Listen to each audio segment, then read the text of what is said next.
So welcome on. So last episode में हम बात कर रहे थे आपके प्रोजेक्ट के बारे में।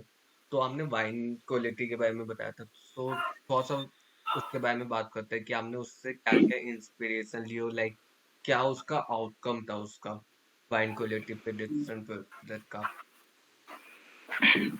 Yes, I am really happy कि आपने क्वेश्चन पूछा कि बहुत सारे बच्चों को ये मतलब बहुत डाउट होता है कि काफी यूनिक कॉन्सेप्ट है कि भैया पूछते थे वो कॉलेज में कि भैया वाइन क्वालिटी क्यों, भाई टीचर्स ने राइट। पूछा कि यार वाइन के ऊपर ही क्यों तुम्हें मतलब प्रोजेक्ट बनाना है ये। सो हाँ, ये थोड़ा रिसर्च बेस्ड काम था कि जैसे इंडिया में अगर हम देखेंगे तो इंडिया की क्लाइमेट ऐसी है जहाँ वाइन की नीड है नहीं। ठीक है, राइट। वो हमें पता है कि थोड़ा बहुत एज अ शौक लोग ले लेते हैं, ठीक है, वो चलता है।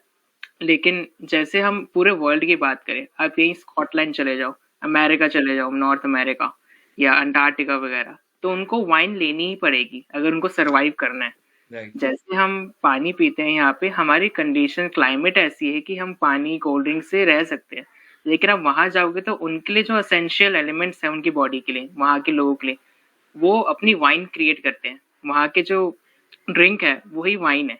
ठीक है, तो उसको क्वालिटी बेस्ट होना वो काफी इंपॉर्टेंट हो जाता है on the international and world wide level.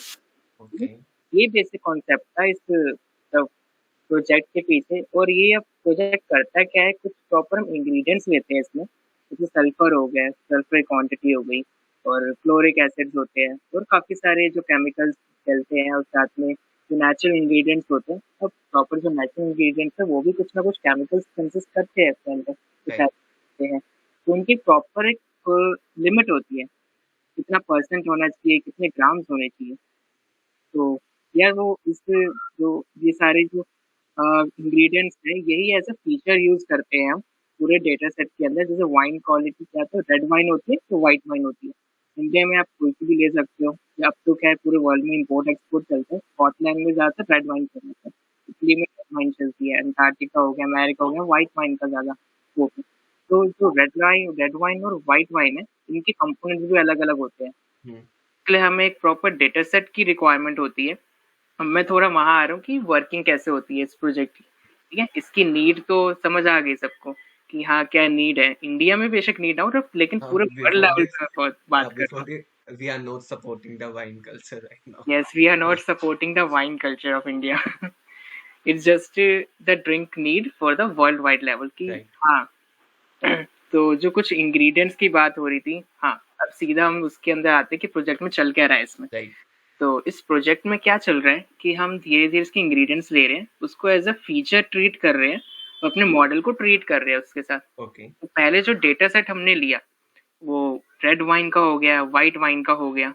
उस पूरे डेटा सेट में जितने भी पॉइंट्स है उसमें हमने अपने मॉडल को ट्रेन करा। तो मॉडल से मेरा नाम है, मतलब मेरा मतलब है कुछ स्टैटिस्टिकल फॉर्मूलेटिक मॉडल्स जो ओके। हम यूज कर रहे हैं, कि रैंडम फॉरेस्ट हो गए और डिसीजन ट्रीज हो गए, इस टाइप के मॉडल्स के बारे में भी बात करूंगा मैं भी, कि मॉडल्स क्यों कहते हैं हम इनको प्रॉपर।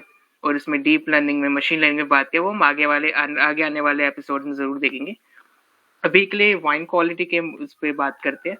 तो ठीक है, ट्रेन हो गया मॉडल। फिर हम धीरे धीरे जब कोई भी आप वाइन ट्रीट लेते हैं, और जैसे आप देखोगे जितनी सस्ती होती है वाइन, उसकी क्वालिटी उतनी खराब होती है। और राइट। वाइन जितनी ज्यादा पुरानी होगी, जितनी महंगी होगी, वो उतनी ज्यादा महंगी होगी। वो इसलिए महंगी होती है कि उसके अंदर जो क्वांटिटी होती है ना इन एसिड्स की, वो धीरे धीरे कम हो जाती है। और कुछ जो अच्छे एसिड्स होते हैं हमारी बॉडी के लिए, उनकी क्वांटिटी ज्यादा होती है। ओके। इसलिए वो वाइन को हम हेल्दी कंसिडर करते हैं, और उससे ज्यादातर नशा नहीं होता। आपने सुना होगा कभी लोगों कि इसमें नशा नहीं होता है ज्यादा। राइट। राइट। हाँ, तो ऑन वर्ल्ड लेवल बात कर रहा हूँ मैं ऑफ कोर्स। राइट। तो हाँ, तो इसी चीज के प्रेडिक्शन था उसके अंदर कि सारी मॉडल्स लेता है, और मॉडल जो भी ट्रेनिंग हो रही होती है ये टेस्ट पॉइंट्स के ऊपर वो देखता है कि क्या ये इस रेंज में है। अगर वो सारी की सारी क्वांटिटी जो हमने डाली है वो उस रेंज में आ रही है, तो इसका मतलब वो सेफ टू ड्रिंक है, आप उसको ड्रिंक कर सकते हो। ओके। और अगर उस क्वांटिटी में नहीं है तो वो हैजार्डियस है हमारी हेल्थ के लिए बहुत ज्यादा। तो ओके। जस्ट इसके लिए मैंने बनाया था, और अपना फर्स्ट रिसर्च पेपर भी मैंने इसके ऊपर ही लिखा था। तो हाँ, मैंने IEEE फॉर्मेट में एक रिसर्च पेपर भी लिखा था इसके ऊपर, वाइन क्वालिटी प्रिडिक्शन पे, जो मेरे कॉलेज ने भी मांगा था एक्चुअली। सो या ये मेरा इसका प्रोजेक्ट था। आगे भी कुछ प्रोजेक्ट्स बनाए हैं, तो अगर आप ओके ओके। सो लाइक हाँ बेसिकली ये जो प्रोजेक्ट था वाइन क्वालिटी प्रिडिक्शन का, ये बार ये बताता था कि वो जो वाइन है वो हेल्दी हम्म, है या नॉट हेल्दी है, राइट? Basically okay. हम्म, तो आपका जो दूसरा प्रोजेक्ट था जिसमें आपने एसएमएस स्पैम का बनाया था, तो लाइक उसके पीछे आपके जो बनाने की जो बिल्ड क्या थी, और हाँ अप्रोच क्या लगी थी, और क्या क्या उसमें क्लासिफायर थे, क्या चैलेंज आए, तो आपने कैसे एनकाउंटर किया था उसके बारे में थोड़ा बहुत। हाँ मैं एसएमएस स्पैम का भी बताता हूँ, मूवी जनरेशन का भी, और दो तीन है, सो या I will cover that. So SMS में क्या होता है कि जब नंबर देते हो कहीं, हम्म। आपने कहीं भी भरा ऑनलाइन, तो वो नंबर लीक होने के चांसेस बहुत होते हैं, और अगर एक राइट। बार कहीं गया स्पैमर्स के हाथों या फिशिंग अटैक्स के साथ, तो वो आपको कुछ ना कुछ ऐसे मैसेजेस करते हैं जिसके थ्रू आपका पैसा जा सकता है। जैसे आप राइट। कोई लॉटरी जीत गए, तो आप तो खुश हो गए, हाँ यार इतने पैसे आ गए मेरे को, जैसे ओटीपी देना है, और हाँ मेरे को 10,000 रुपये मिल जाएंगे अकाउंट में। तो ये यही सारे स्पैम्स मैसेजेस होते हैं, तो इनका एक प्रॉपर डेटा सेट बनाया गया, जिसमें हम इस मॉडल को ट्रेन करते हैं क्या वो स्पैम होगा या नहीं होगा। अब इसमें आप देखोगे सिर्फ दो चॉइसेस हैं, ठीक है।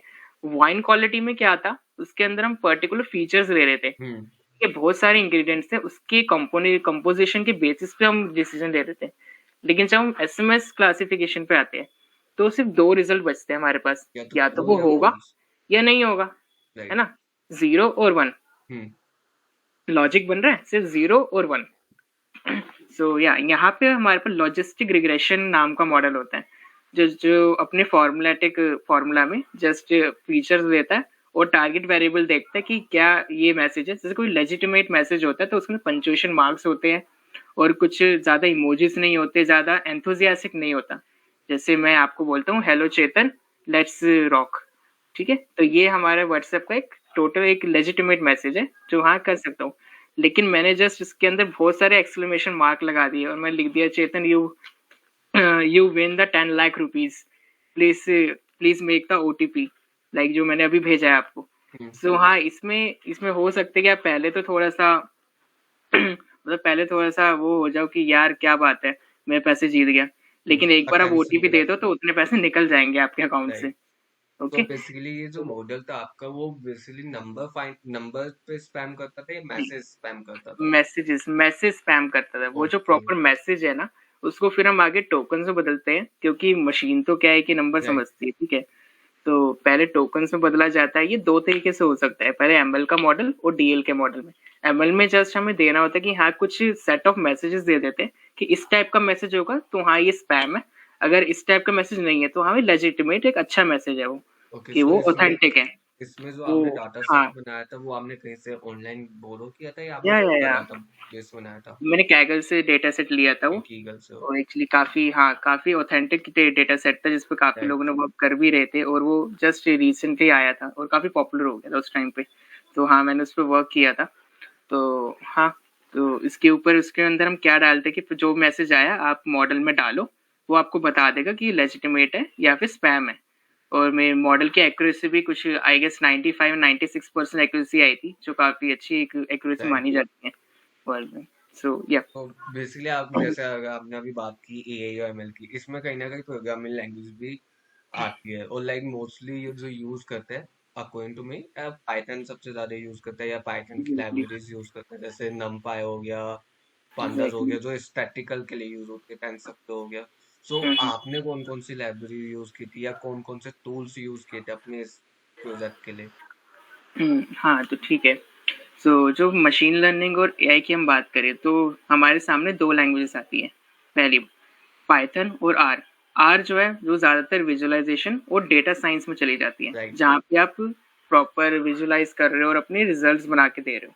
लेकिन जहाँ आपको मॉडल क्रिएशन करना है, हम्म। ठीक है, या आपको ज्यादातर मतलब बनानी है वो चीज, प्रॉपर एक मशीन बनानी है जिसमें आप डालो और आउटपुट आ जाए, फिर आउटपुट के बाद का जो काम है वो आप वो करता है डेटा साइंस, ठीक है।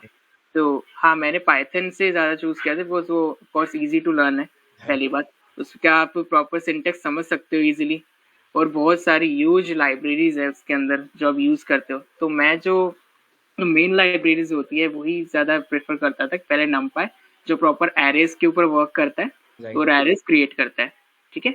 नमपाई के बाद आता है मतलब पांडास। पांडास ऑपरेशंस परफॉर्म करने में काफ़ी हेल्प करता है नमपाई के ऊपर, नमपाई एरेज जो होते हैं। फिर हमारे पास मैटप्लॉटलिब और सीबॉर्न आते हैं। मैटप्लॉटलिब से हम विजुअलाइजेशन करते हैं, और उसके ऊपर ये एक लाइब्रेरी भेजा सीबॉर्न। सीबॉर्न स्टैटिस्टिकल विजुअलाइजेशन करता है तो बेसिकली कि ग्राफ में यूज होते हैं, राइट? हाँ, ग्राफ्स बनाते हैं वो स्टैंडर्ड डेविएशन के थ्रू, मीन एवरेज लेके, और वेरिएंस के थ्रू ड्रॉप आउट करते हैं जो सारे मतलब बेकार जो डेटा पॉइंट्स होते हैं, जीरो वैल्यूज होती है। तो डेटा को पहले प्री प्रोसेस करना पड़ता है मॉडल में देने से पहले, क्योंकि हम डायरेक्टली डेटा सेट डाल देंगे तो मॉडल रॉन्ग प्रिडिक्शन कर सकता है, क्योंकि हो सकता है कुछ नल वैल्यूज हो, है ना। तो राइट। हमें एक प्रॉपर नॉर्मलाइज डेटा डालना पड़ता है। तो ये सब करते हैं हम इन लाइब्रेरीज के साथ। उसके बाद टेंसर फ्लो आ जाती है, जहाँ पे केरास और टेंसर फ्लो जो है वहां से एनएलपी के मॉडल से वेक्टराइजेशन आ गया, टोकनाइजेशन आ गया, जहाँ पे हम वर्ड्स को नंबर फॉर्मेट में क्रिएट करते हैं।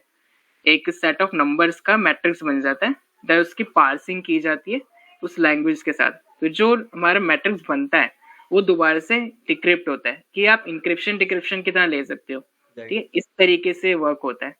और न्यूरल नेटवर्क्स हो गए तो उसका सिक्वेंशियल लाइब्रेरी आती है, सिक्वेंशियल हमें यूज करना पड़ता है। और अगर आपको बहुत सारे मॉडल्स को एक साथ रन करा के देखना है कि उसकी क्या एक्यूरेसी आ रही है, कि हो सकता है जैसे एसवीएम है, सपोर्ट वेक्टर मशीन मॉडल, वो हो सकता है 90% एक्यूरेसी दे रहा हो, और वो सेम डेटा सेट पे हो सकता है लॉजिस्टिक रिग्रेशन अगर मैं लगाऊं, वो हो सकता है मेरी 94% एक्यूरेसी दे रहा है और प्रिसीजन दे रहा है। तो मैं ऑफ कोर्स उस पर प्रेफर करूंगा ना जाना। लेकिन अगर आपने दो मॉडल्स लगाए तो कंप्यूटेशनल कॉस्ट और टाइम दुगना लगा, है ना। इसको कम करने के लिए ये बहुत इंपॉर्टेंट लाइब्रेरी और बहुत कम लोग जानते हैं। तो ये पाई कैरेट नाम है उस लाइब्रेरी का। ओके। जो सारे के सारे मशीन लर्निंग के मॉडल्स है वो एक साथ उस पर वो लर्न करती है, और आपको सबके आउटपुट एक साथ दे देती है कि सारे प्रिसीजन क्या आ रहे हैं, एक्यूरेसी क्या आ रहा है। उसके अंदर जो बेस्ट मॉडल है वो आप चुनो और वो बना लो। That's it. तो मैंने यही कुछ लाइब्रेरीज यूज करी थी इसके अंदर, और जितने मॉडल्स थे वो इन्हीं के पार्ट है। तो जस्ट मॉडल पे आप इम्प्लीमेंट करो, टेस्ट करो उसको प्रॉपर, और जब आपकी एक्यूरेसी आ जाए then you are set to go the rock. Okay, so basically आपने जो हम्म, स्टार्ट किया तो आपने पाइथन से स्टार्ट किया था। तो बेसिकली एग्जैक्टली। अगर एज अ व्यूअर मैं पूछूं, not as a podcaster, as a viewer पूछूं, अपने को अगर पाइथन लर्न करनी है तो आप अपने हिसाब से बेस्ट रिसोर्सेज क्या है आपके लिए? अच्छा, आपने कैसे तो पाइथन अगर कोई सीखा? एब्सोल्यूट बिगिनर है, ठीक है, तो मैंने शुरू करा था सोलो लर्न से। ओके। ठीक है, कि मेरे को क्या था कि मेरे को ज्यादातर ग्रुप में स्टडी में बिलीव नहीं है, मैं सच बताऊं। कि ग्रुप में क्या होता है कि आप थोड़ी देर पढ़ोगे फिर थोड़ी देर राइट। बातें करोगे। तो ठीक है, मेरे को मैं स्टार्टिंग से बुक से पढ़ूं और खुद से पढ़ूं। तो आप इसके लिए एक मतलब और साथ में एक सर्टिफिकेट भी चाहिए होते हैं। आप देखोगे इस फ्री में सर्टिफिकेट भी मिल जाए और मेरी स्टडी भी होती रहे और मैं कुछ कुछ टॉपिक वाइज स्टडी करूँ। तो राइट। उसके लिए एप्लीकेशन आती है सोलो लर्न। हम्म। काफी अच्छा प्लेटफॉर्म है, अब तो बहुत ज्यादा बढ़ गया है वो, उसका बिजनेस भी। तो उसके अंदर आपको सर्टिफिकेशन भी मिलेगा, और साथ में जो स्टैक ओवरफ्लो सुना होगा राइट। कि टेक में काफी, उसका अपना स्टैक ओवरफ्लो भी है इन द ऐप वेबसाइट। वहीं पे आप क्वेश्चंस कर सकते हो अपने, वहीं पे आपको आंसर भी मिल जाएंगे।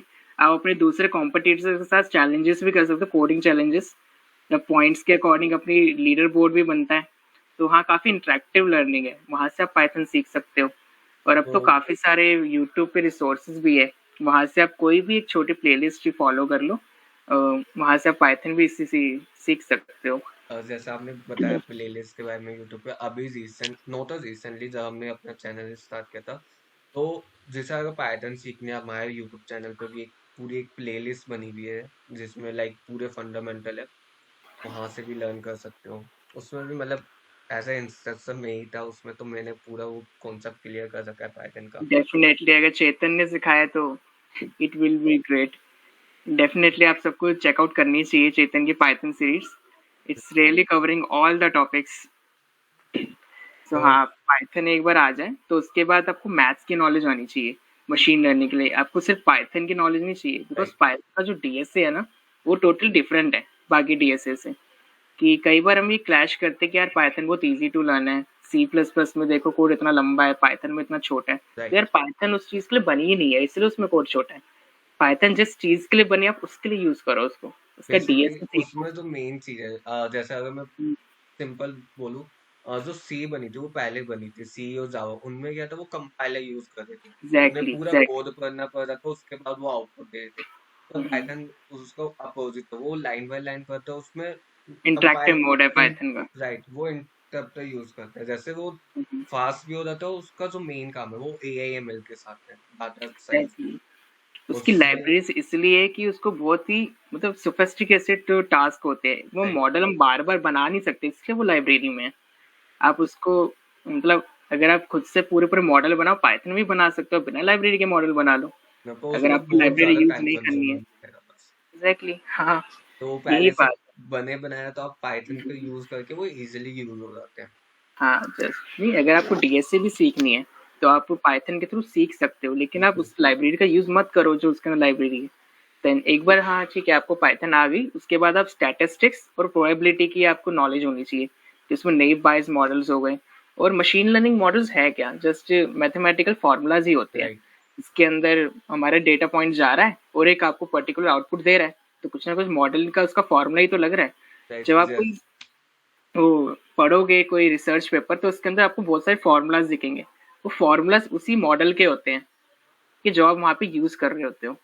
और जैसे अभी थोड़ी हाँ देर पहले आपने बताया था मशीन लर्निंग के मॉडल, जैसे सुपरवाइज और अनसुपरवाइज, तो सिंपल है, अगर उससे भी अगर हम समझना सा आई गेस वो आज के टाइम में बहुत इजी, तो समझने में अंडरस्टैंड करने में बहुत इजी है। एक में लेबल लगे होते हैं, एक में लेबल नहीं है, हाँ सिंपल सोते डेफिनेशन डिफरेंस देख रहा है। और अगर उसे डीप में देख रहा होगे तो अंदर जाके वो पूरा का पूरा एक स्टैटिकल, एक पूरा का हाँ, पूरा वहाँ पे फॉर्मूला क्या दे रहा है, अलग अलग न्यूरल नेटवर्क्स बन जाते हैं। अगर आप सिर्फ एक नेटवर्क ले लोगे तो वो मशीन लर्निंग के मॉडल्स हैं, है। उसको आप राइट बहुत बार एक साथ लर्न करा रहे हो, तो उसके जो वेट्स है बैलेंस होते रहते हैं, और एक आपके पास मतलब मीन वैल्यू आ जाती है कि हाँ यही हमारी प्रॉपर न्यूमेरिकल वैल्यू है। So okay. हाँ, तो ये सब नॉलेज के बाद जाके अगर आप पाइथन यूज करो तो अच्छा रहेगा, मतलब सॉरी मशीन लर्निंग का स्टार्ट करो तो आपको ज्यादा अच्छे से समझ में आएगा, थोड़े स्टैट्स की नॉलेज लेने के बाद।